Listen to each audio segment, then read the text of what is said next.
Hello everyone and welcome to Homemakers Radio. If you're new here, please click the link in the description box and go to the page on which I have posted this video so you can see a summary of it and some of the photographs that go with it and maybe some scenes around the manse here. And also, I would like to thank you all for coming today. I'm absolutely honored that you would choose this as a kind of a accompaniment for your activities today, at least part of them. And one day I want to take you on a Jane Austen walk, and I'll have one of my youngest grandchildren, maybe an 8-year-old, show me how to manage the technology to do that. I'll take you on a couple of hours of Jane Austen stuff because I've been reading about them here. And some of you that might not be interested in Jane Austen, I do have other things after the reading. I'm reading The Jane Austen Diet by Brian Koslowski and enjoying it very much. It has really affected me because it shows what people have done in the old times. And remember, I quoted a scripture to you some time ago as look and see and ask for the old paths where the good walk is, and walk in them, and you will find rest for your souls. I'm thinking that might have been Jeremiah 6:16. I can't look it up right now. And so we want to find out, don't we? And I'm very proud that this young man, I say young man, he's young enough to be a grandchild. He he dug a little deeper and he caught little hints in the stories. I think people could do that with wives and daughters as well. It's absolutely one of my absolute favorite is Elizabeth Gaskell. And so today I'm going to read Jane Austen Eats Bread. So if you are just resting or you're not feeling very motivated and you want to start feeling more motivated for your home, many people have had jobs, and so they were piloted by these jobs, which told them, in a sense, how to get up, what to get up in the morning, what time to get up in the morning, and when to have your lunch and when to have your vacation and everything. Well, now many people are working at home, and a lot of women have come home just to be homemakers because it's such an enormous job and someone is needed to do it.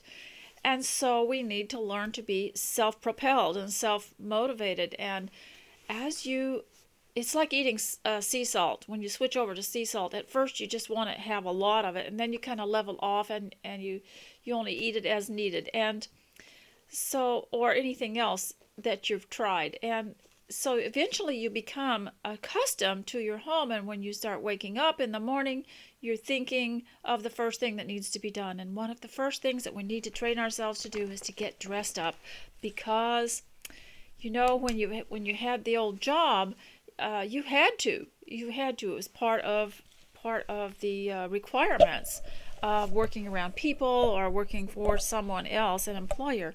But now you work for God. And I believe that you have a greater motivation. Remember the scripture I quoted to you last time, and that was, do things as unto the Lord and not to man, for you serve the Lord Christ. Oh, it's so beautiful, wasn't it? So ladies, thank you so much for coming and for your prayers. And so we're going to cover a few things today. First, I'm going to show you my teacup. And this is it.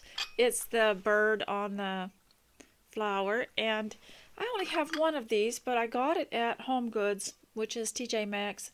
It's Stitch Call Gracie Bone China, and I don't know, I thought maybe I had 4, but I can only find 1. But in the man's, it's the magic house. You can have something in your hand 1 minute, just set it down, and it's gone.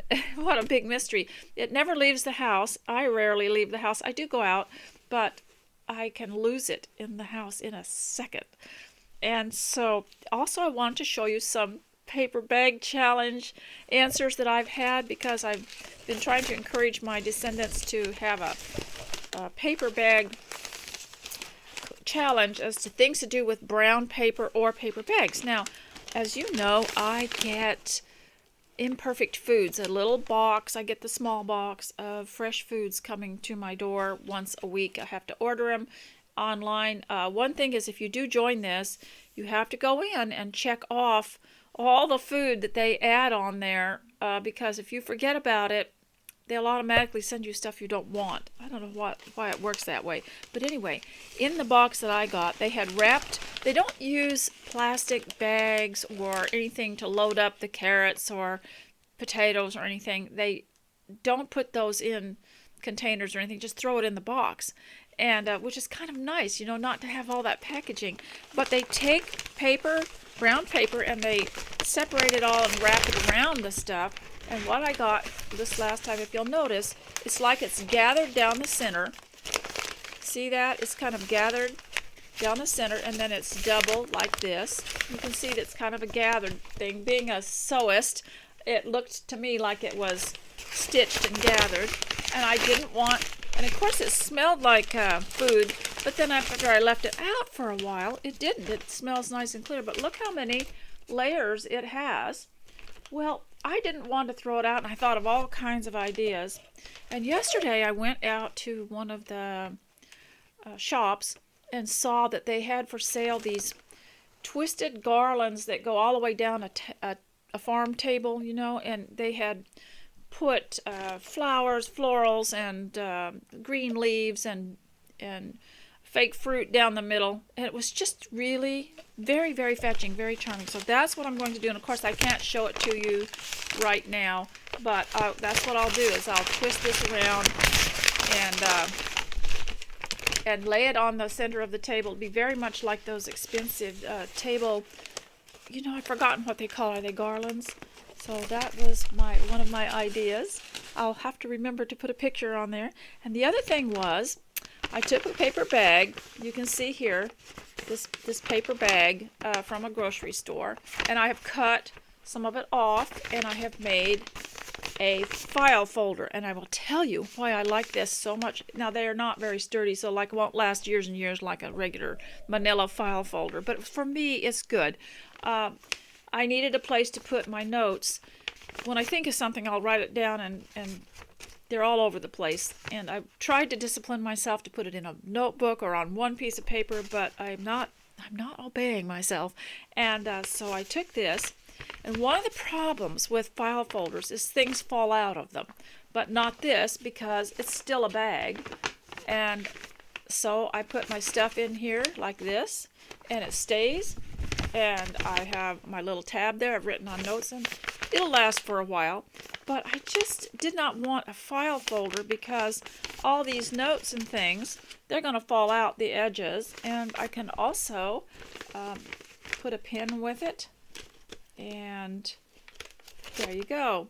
So those were my two ideas to work with. Now, our brown paper bags here in the States are fairly thick and heavy. It just seems a shame to throw them away. And I'm enjoying figuring out new things to do, including making a canvas out of them and painting a picture. So now, ladies, if you're ready, I want to give you a couple of hints for keeping your mind stable today, and especially at home. It's so important. One of the things that we know is that when you have stopped being regulated, you almost feel like your mind is floating around. And so when you come home and you want to be a homemaker, or let's say you've come home and you're a man and you have to develop your own schedule, one of the things that kept people focused when you're out in the working world is they have a schedule for you. They have, things you do certain times and just different things, and you're not free to just choose arbitrarily what you're going to do. So you have to create some kind of discipline for yourself at home. And I have decided that if you had 5-minute increments of different things, your 5 minutes to walk. I've just come in from my Jane Austen walk, and if you had 5 minutes of stretching exercises, 5 minutes of meditation in the scriptures, or 5 minutes of reading aloud, 5 minutes of just the painting, whatever you do, 5 minute of mending, sewing a button on, 5 minutes of watering plants, and you had all these 5-minute listed, you would not have any time at all to pay attention to the media, to the news, which is what's making us all crazy. And I really today don't know anyone who hasn't at one time or the other said they felt like they were just going insane.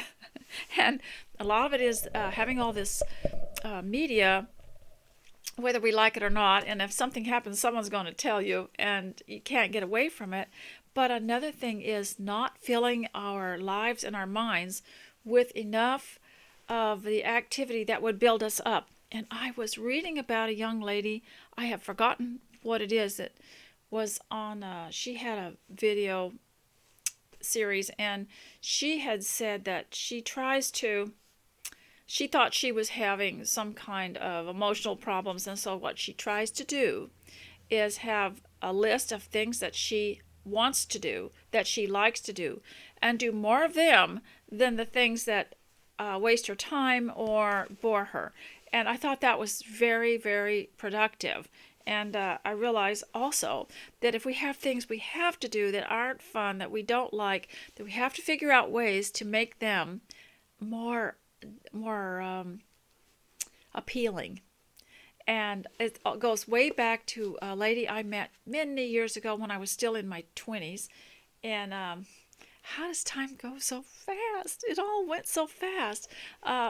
Is that she did not have help at home.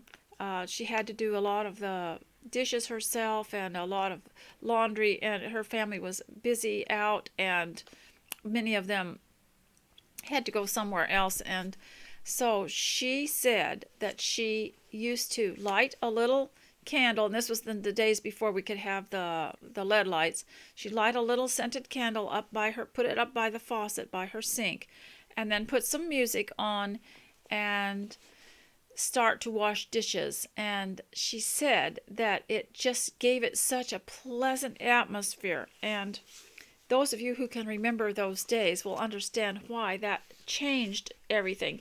In the olden days, when we had to work at home, it was often made so unpleasant.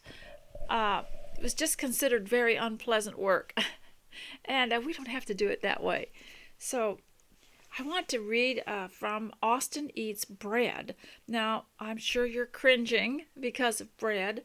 I have my Mr. S's naturopath doctor does not want him to eat commercial bread. So I have been baking the bread almost every other day in my toaster. We have a super deluxe toaster oven that also has a baking.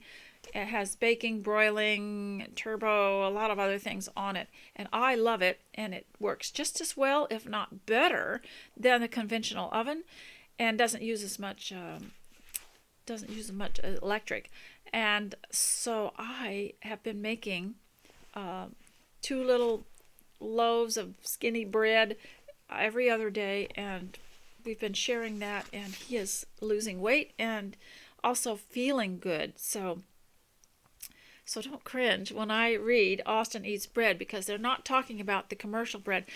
I lived before commercial bread. Can you believe this? A lot of you have never knew a world in which there was no commercial bread. But I suppose there have always been commercial bread. You know, when you read old books, there were commercial bakeries, and there were people that sold bread. So we know there have always been the commercial bread places. But it's like the lady who wrote the little allegory story that I've told you about how she wrote about a woman who wanted her children to eat homemade bread because of the ingredients being so fresh and good for them, and she didn't want them to eat the government bread, so she would not stand in the government line, and would not let her children stand in the government line to bring home the government bread, even though they claimed it was free. And so she was comparing this to government schooling, how much better it is. Before I get started, I thought, so that you wouldn't think I was bald or anything, I'd show you my hairstyle today. What I've done with it today. I've got it all tucked under behind me. And speaking of 5 minutes of things, 5 minutes of reading or reading aloud. Now, I had this book called So Scandinavian, and it had such pretty pictures in it of things to make and the colors, and it was just so appealing that any person who doesn't sew would want to when they saw how sweet this all was. And I don't necessarily have to sew it, but I found having something very nice looking was so helpful. If I sat down and just decided to read the page just for 5 minutes, I won't make this, but I would read about it. I would look at the pictures, and I like to see how things are put together and how things are made. Doesn't mean I have to make it. Well, it's the same with a nice food preparation book or a cookbook. That it's always nice to see a vision of it, of what the food might be like. Like some of these tea books are just delightful, and you see the hot cup of tea there and the scones beside it, and you think, I want my effort to end up looking like this. And so that's why we like these pretty cookbooks. Now, I'm going to start reading to you pretty soon. I do have a lot to tell you, but I might have to do this in 2 videos. So ladies, Austen eats bread. Now remember, this is probably not like the commercial bread that we have here. A few things happen with such routine predictability in Jane's novels. You can bet your last copper farthing that somewhere in Austen world, somebody is quite merrily doing the following: dropping a curtsy, pouring tea, visiting, planning a ball, visiting, dancing with a cad at said ball, begging for a ditty on the pianoforte, generally astonished at something or other, visiting, squealing, with the certainty that someone will be married by Michaelmas. So it wouldn't hurt to add one more to the well-established list, to all those little matters on which the daily happiness of private life depends. That was one of her quotes. All those little matters on which the daily happiness of private life depends. It's as simple and spontaneous as all the rest.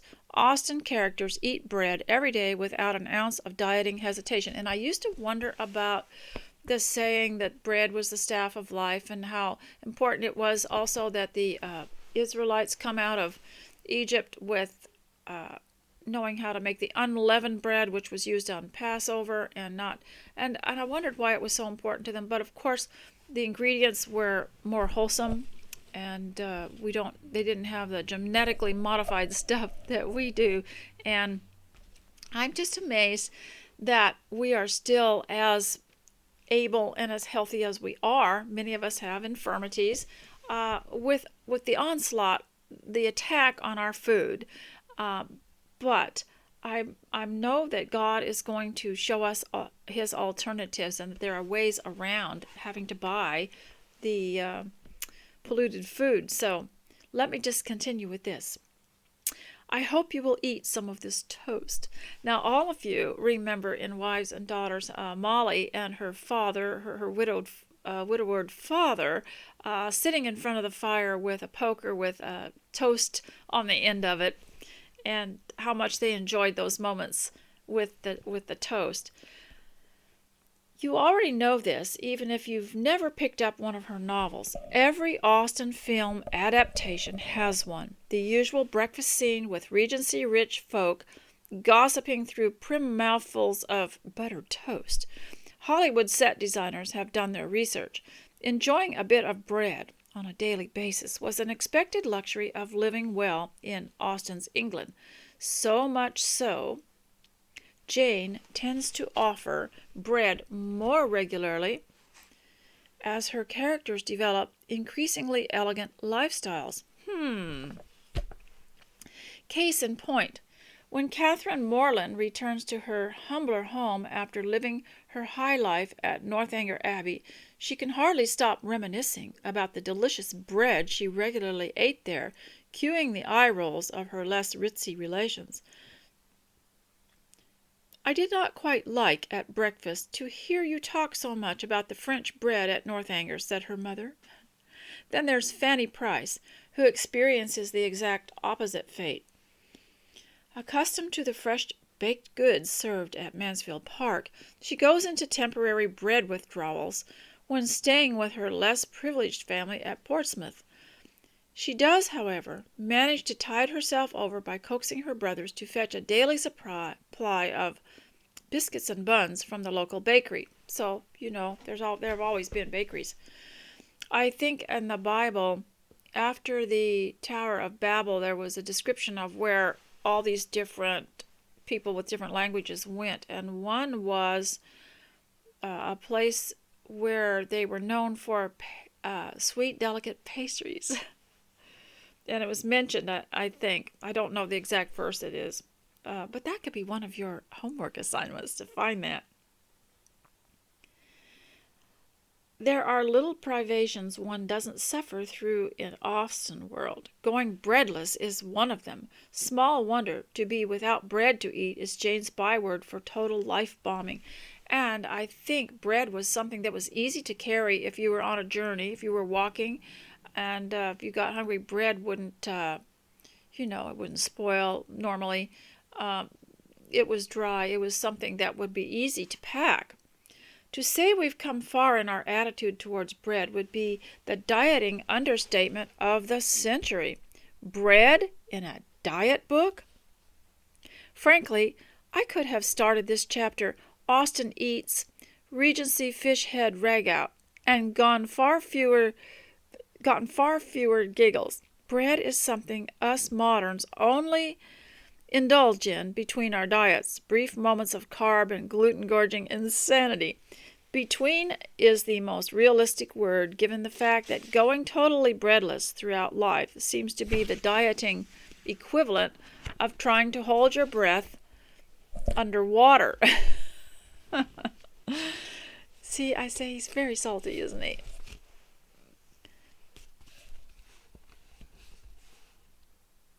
Some can go longer than others, yea for them, but most mortals are bound to pop up eventually, usually hyperventilating into the nearest bagel. Can't eat it healthfully, can't live without it happily, is the epitaph we seem doomed to keep etching over our modern bread fates.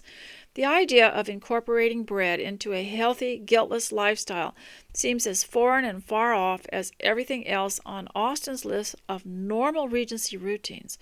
No one bobs a curtsy anymore, and yet Jane's basic bread beliefs are more alive and normal than you might think.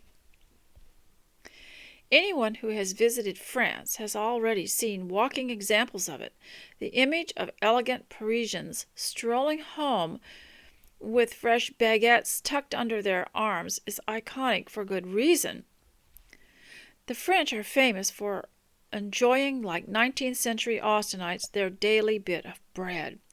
And I will say that after baking my own, and I don't bake them in a loaf pan, I just twist the dough into a roll and lay it on the plate, and that we can eat bread without feeling any kind of acid indigestion or anything else, that comes with eating grains or flours. And also we feel wholesome, we feel alive, like you've just eaten a salad if it's fresh bread made from really good ingredients at home. And one time someone said to me, well, I get the fresh baked sourdough bread at the grocery store, from the grocery store bakery, and they were so proud of it. And I read the ingredient list, which was about that long, with about 20 things in it, and I said, well, congratulations, you just got fresh baked additives and chemicals. But if you bake your own bread, there's probably the most ingredients you could have would be 5 or 4, or if you wanted to add other extra things in it, you would have maybe 6, but they would all be real food, things that you could pronounce. And you will have your ups and downs and your failures in bread. It takes a while to get used to yeast breads. Then there's also the quick breads, which use things that make it rise. And you will never get discouraged if you don't make it the first time, if it doesn't work the first time. Just keep trying. Sometimes people are intimidating. When I was growing up, if someone had a bread failure, or a cookie failure and they just couldn't bake the first couple times, someone would say, "You're just not good at baking. Don't do it anymore." And so we have to be determined to go and correct our mistakes and determined to do it. It's like saying, well, you can't carry a tune in a bucket. And so some people just believe that they can't sing, but they can learn, and we can all overcome some of these stereotypes that others are trying to put on us.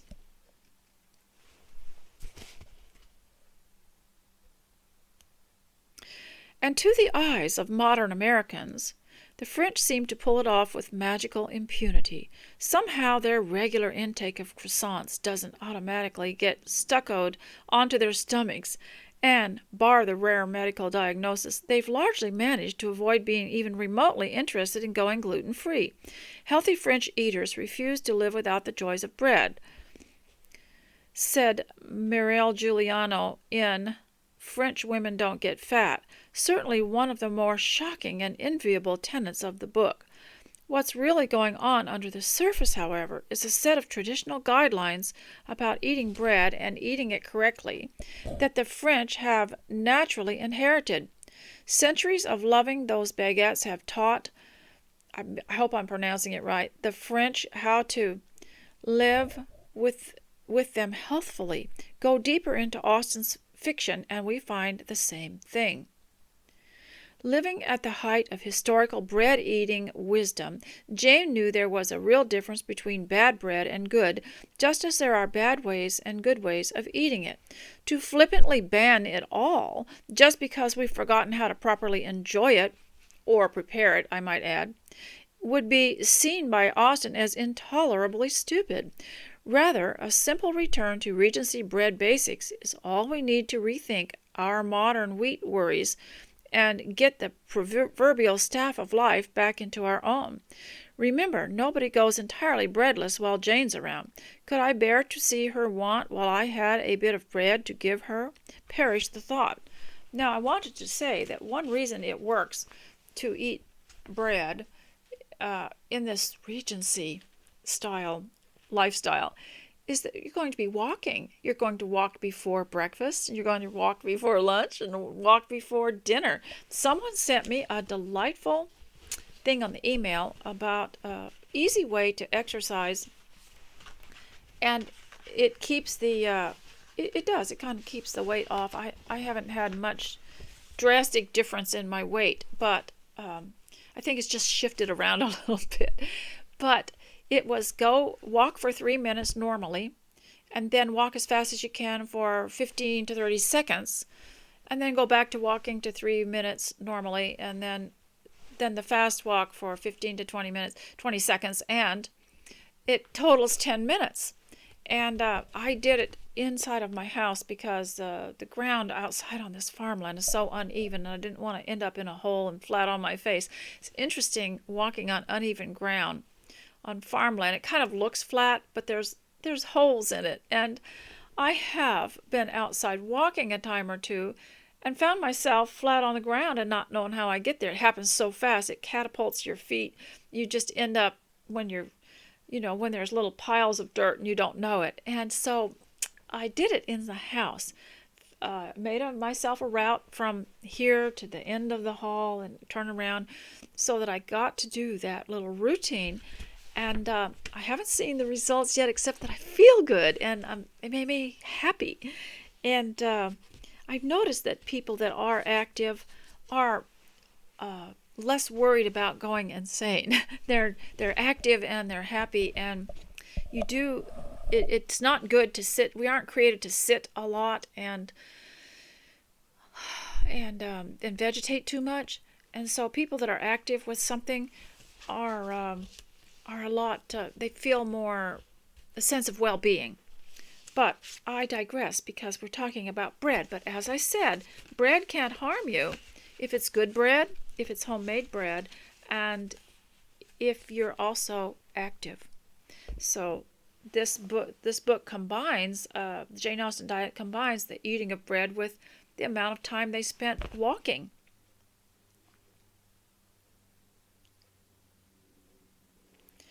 a slight, thin sort of inclination. There are, of course, Regency bread faux pas to consider. For one, there isn't the era to turn up with a party-size pumpernickel and spinach dip, expecting someone to tear off massively big bites. Good heavens, how could you think of such a thing? The Regency era might have been full of unabashed bread lovers, but they approached it with more, shall we say, scruples of delicacy. Now, as I said before, they didn't walk around the street eating as we have seen, or probably, I don't know, about their riding in their carriages if they ate while they were in there. I suppose they did carry their lunch with them. But it seems to me we're surrounded more by food and that people are walking around eating. The Regency era might have been full of unabashed bread lovers, but they approached it with more, shall we say, scruples of delicacy, because to elegantly enjoy bread like Austen is, first and foremost, a matter of proportion size. Yes, but the bread that we make is so good, you don't have to have 3 or 4 or 5 pieces to get that feeling of satisfaction. So if you load that bread up with good things, when you're making it with real food, it's going to have more nutrition in it, and one slice might do you fine. A slice of bread, whether served at Northanger Abbey or Mansfield Park, always meant a thin slice. The thinner, the better. Yes, it's hard to find thin sliced bread. Remember, when we want to do a tea and we want to make some sandwiches, thin sliced bread is hard to find. So what I do with the homemade bread, since when it's hot, it tends to squash up more or even be more crumbly, I'll just wait a day or two or refrigerate it and it will slice thin. Visitors to England commented on the custom. The slices of bread and butter which they gave you with your tea is as thin as poppy leaves, noted a German traveler in 1782. Ooh, I'd like to try that. Adding that, though small, they are incomparably good. Now, I will say, in this book, the Jane Austen Diet, he has recipes in here. I don't know. I didn't read you all the recipes, but there are recipes for certain things in here. Bread was truly one of the greatest less is more foods on Regency tables. To tear off bigger chunks from the load would have bordered too much on inelegance. Fact is, the Regency poor had no choice but to live on bread alone in order to survive. Richer folks, and those who strived to live like them, could afford to eat it in refined moderation. Hence Miss Bates' indirect boast on how small her regular order is at the baker's in Emma. For what is our consumption of bread, only 3 of us? Her rhetorical point is very little. Daily enjoyed, yet daintily eaten, is the bread balance in every conscientious Austenite aims for. So, ladies, I want to be sure that I read some more of this tomorrow, and before I go, I've got something else to read to you. I do have long talks I want to have with you, and when I get my notes all put on one piece of paper from my file box, I will do that. But I was going through November's Victoria magazines from past, and I have the every issue from the first one that was ever made back in the 1988, I believe it was. And so on November and December, whatever, I like to get them all out and go through them again. And someone told me when they saw me doing this, they felt really sorry for me because I was using old subscription magazines for the month and not getting new ones. But I did this because these are like classics to me. So I'm going to read you, I was going through this one, and it was November 1997. And the subject up here, they had this lovely border and everything around the word Victoria, and it says giving thanks right up here. I just like the little touches. I like the box here. I like the scrolly work on their titles. So I ran across this. I like to go through and see what was in it. Now, the advertisements in the early issues were not good. The current issues of Victoria magazine are in very good taste. I didn't care for the advertisements at all, and some of them I had to tear out and cover up because they just weren't in good taste at all, and they weren't along the lines of Victorian life. But I ran across this article called "The Art of Conversation." I thought, oh, that's nice. We need to, that's nice. And so I had spoken to you before about how anxious we are to fill in quiet spaces in conversation. People feel uncomfortable or awkward when there's silence, and it's still rude not to acknowledge that someone has spoken to you. Yes, that's very, very uncomfortable if you don't acknowledge it and if you're just ignoring them. But just to wait a minute and to think about what you're going to say doesn't hurt, and to allow a little silence at a tea party or at any kind of gathering that you're at is okay. And I think in a sense our radio and television has created this anxiety for us that if you let any space go by, that's not good. You have to fill in the blanks. You have to fill in the space. But we realize that in media, those spaces are bought and paid for, and you can't just be silent in them. But in real life, that's not so. So this conversation article is written by Phyllis Thoreau, and she was the author of. I'm trying to think if there was anything. It says here, she's an essayist whose latest publication is the Book of Eulogies, an anthology of tributes about everyone, from Bach to other people. And so that was in 1997. So I'm going to read her article here, The Art of Conversation, and then I'm going to say goodbye, and we will have another session like this very soon. I was born into a large, self-involved family that spent most of its time doing one thing, talking to each other. Oh yes, I grew up in a big family, 9 people, and we were always talking. Even at dinner, we were talking. In a time or two, my father's poor ears, he had to ask us, could we all just be quiet for a little while and don't talk while eating, which is sad because eating is such a social activity, but he didn't want us to talk. He also didn't want us to talk in the car. There were just so many of us, and we just talked.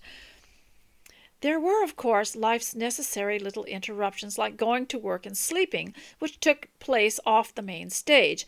But the purpose of life was to be together where the purpose of life could be discussed, and my earliest memories are of a sea of crossed knees, the clink of coffee cups against saucers around a dining room table, and my Aunt Irene tacking her index finger across a placemat to pick up crumbs as she made a point.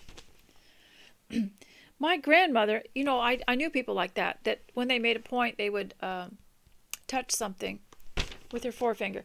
My grandmother was a great storyteller who could instill a dropped glove or her own exit from a room with heart-stopping significance. My 2 aunts could hold a room hostage for an entire evening as they slammed ideas back and forth like ping-pong balls between them. My father was master of the loaded remark.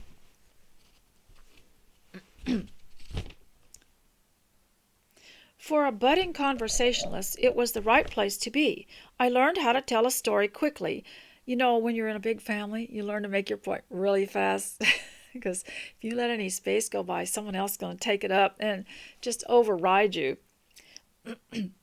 Which was funny, anything my father laughed at, and why we talked at all, because it was more fun than not talking.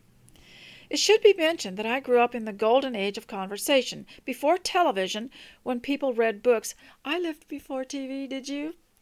When people read books, wrote letters, and had a long after-dinner chats because they didn't have anything better to do except play Chinese checkers. Back then, the art of conversation was practiced routinely, not just in my family, but in others too. We, however, were extremists. For a long time, we didn't need anybody but ourselves and the endless talk that flowed around us, like water connecting islands in an archipelago. Some people pronounce that archipelago.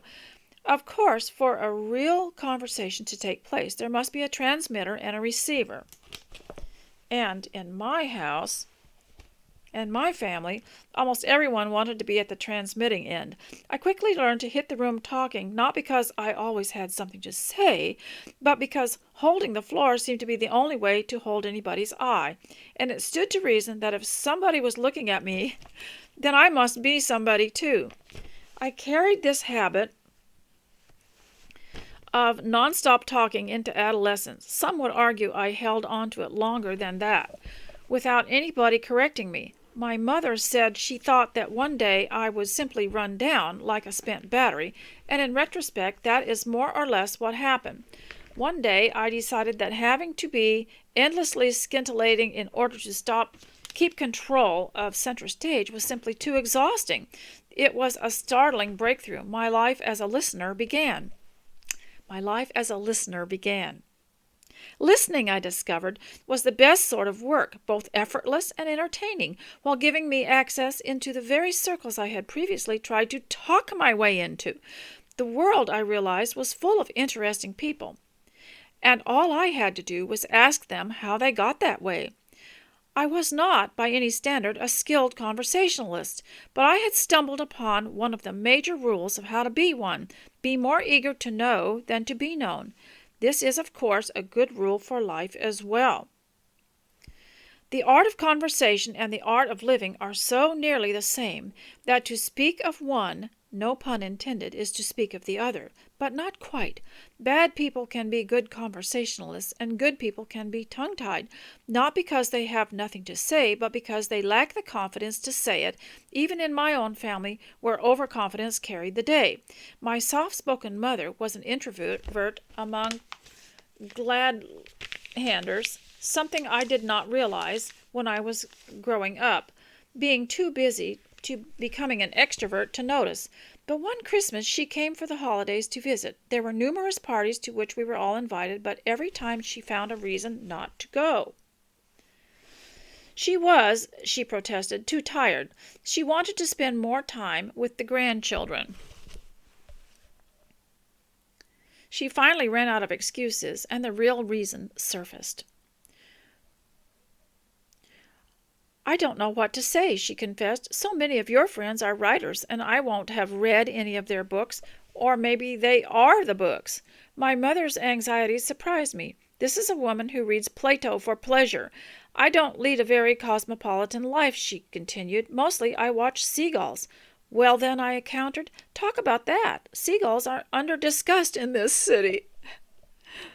My mother could not imagine how to insert seagulls into a conversation that might suddenly veer off into a discussion of brush painting, leaving her out on a limb like a cat that would have to be retrieved by the fire department.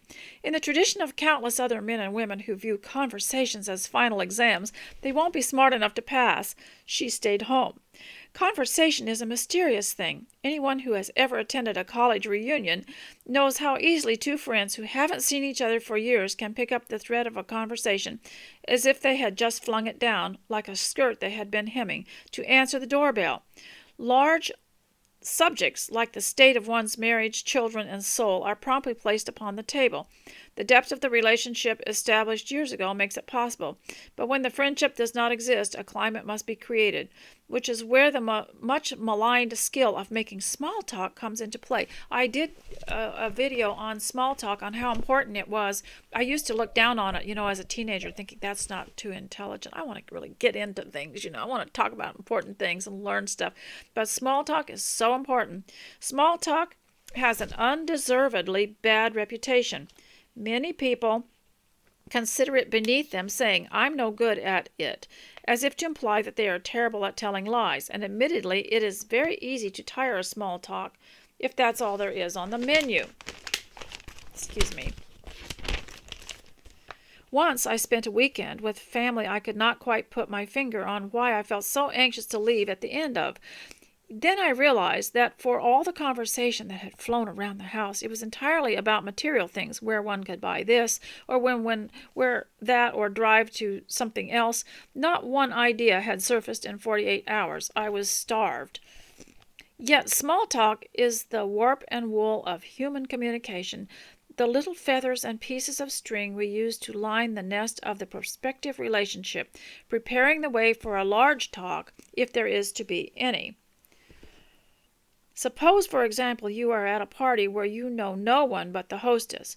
A good small talk question for somebody that looks interesting is to ask how they know the hostess. This gives them the chance to define themselves as they see fit. So I'm going to skip over and read the final paragraph here. Delight is a kind of natural electricity that can be communicated in countless nonverbal ways. The tilt of one's head and an expectant smile, a certain kind of suspension of physical motion, as if it would be too distracting to breathe while listening to what is being said. We know delight when we are in its presence, because we are astonished at how intelligent, articulate, even delightful we are too. Delight cannot be taught, only cultivated, like the enjoyment of life, which would be too sterile to endure if we could not talk to each other. We are conversational creatures, sharpening our understanding upon the air as we exchange ideas, and the best conversations end in silence of the most satisfying kind. A gift of understanding has been created, and we are richer for it. Well, ladies, I wish I could talk longer, but I will try to be here more often. So I hope you have a lovely day, and I hope you'll do some of the assignments that I mentioned throughout some of these videos and enrich your family by it and enrich your life, and stay close to God. We'll talk to you later. Bye.